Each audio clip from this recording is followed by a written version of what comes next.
kayo po ba mga bossing ko ay isa sa mga namumblema dahil kayo po ay lagi na lamang pong walang pera? Ako po may tuturo sa inyo po mga bossing. Basta usapin pera, sipag at tiyaga po yan. Double time sa pagkayod at saka positive ka lamang. Huwag daing ng daing kasi kapag ikidaing ng daing, yan po mga bossing ko yung nagtatawag ka ng kamalasan. Kaya mas mainam, lagi nyo sasabihin, nako magkakaroon ako ng maraming pera. Huling paghihirap ko nito, kailanman hindi na ako mamumblema tungkol sa usapin ng pera. Ganun po mga bossing at huwag pong daing ng daing. Bagamat ka daing-daing nga nagaganap tunay na walang pera, huwag ibubuka sa bibig na wala kayong pera. Laging maraming pera, maraming darating na pera. Makakabayad sa lahat ng mga pagkakautang at kailanman na hindi na po kayo uutang pa. Ganun po mga bossing. At kayo po ay magkakaroon ng negosyo na dito na yayaman. Ganun po mga bossing ang mga pagwiwish. Kailangan mga magaganda at kalimutan na ang mga pangit na salitain. Ako dati-rate mga bossing, nako, lagi na ako negatibo, lagi ko inaaway ang mister ko, lagi ko sinisisi sa buhay po namin mga bossing. Lagi po ako mga bossing kong nega, lagi akong galit. Wala akong sinasantong araw, lagi po akong galit mga bossing. At walang naidulot na maganda. Yun nga po sabi para ako'y may galit sa mundo. Kasi nga po, ang dami-dami ko mga problema pinagdadaanan dati. At yun po, lagi ko i-maintain sa aking isipan na malas. Ayun, walang nangyari kundi malas. Kaya binago ko po ito. Ako po hindi nakakalimot magdasal tuwing umaga, lagi ako nagtatapon ng mga kamalasan, nagwi-wish pa ng mga magagandaan sinasabi.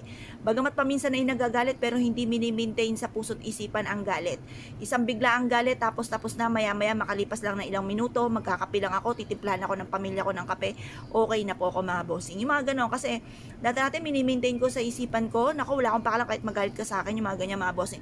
Pero hindi naman pwede na ipiplease mo yung sarili mo. Basta pag ikaw po ay sa isipan mo hindi ka galit sa kanya, pag nakita mo siya, binati mo siya, wala kang sama ng loob, nasa inyo naman ang pagpapala. At huwag isipin po yun, magiging okay din ang lahat.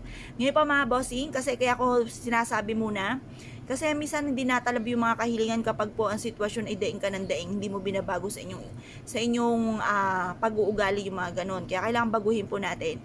Kahit kadaing-daing pamumpuyan mga bossing ko, ay wag yung sasabihin dahil nagtatawag kayo ng kamalasan. Ngayon pa mga bossing, ito po yung ating bawang. At ganoon din syempre ang ating pong tubig. Magwi-wish po tayo na mula sa ating pong puso. Sabihin po natin sa pamamagitan nito ay magtutuloy-tuloy na ang pasok ng swerte. Lahat ng mga pangarap ko ay matutupad at kung ano man ang mga pagsubok ko pinagdadaanan, ito'y pagdadaanan ko lamang at hindi ko tatambayan. Ganoon po mga bossing ang pagwi-wish. Pagkatapos mga bossing ko, sabihin nyo po magkakaroon ako ng maraming pera, hindi na ako mangungutang, hindi na ako mamumblema sa pera. Mababayaran ko lahat aking mga pagkakautang matatapos din yan. Or kaya po magkakaroon ako ng maraming bahay na paupahan, or kaya magkakaroon ako ng sarili kong negosyo na dito na ako yayaman. Yung mga ganyan sitwasyon mga bossing, matagal na natin pinapangarap. Lahat po tayo ay nangangarap po niyan. Kaya mag-wish din po tayo mga bossing. At tapos, mula sa ating pong puso't isipan, makakamtan po natin ito.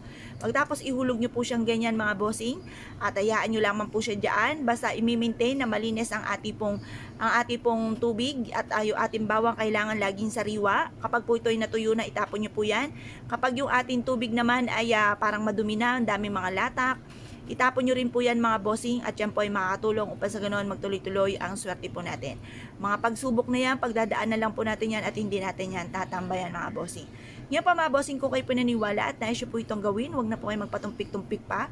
Subukan nyo po ito, proven po ito na napakaswerte. Basta positive ka lamang, makakamtan natin lahat ng ating mga pinapangarap sa buhay. At yan po mga bossing ko, pagdadaan na lang po natin at hindi natin tatambayan. Marami kayong pwedeng paglagyan po nito mga bossing. Pwede nyo po itong ilagay sa ilalim ng inyo pong higaan. Pwede rin ito sa likod ng pintuan ng inyong main door or bago pumasok ng inyong pong pintuan.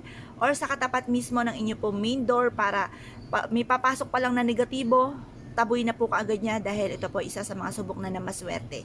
Kaya kung kayo po naniwala at nais po itong gawin, asya mga bossing, good luck po sa inyo po lahat.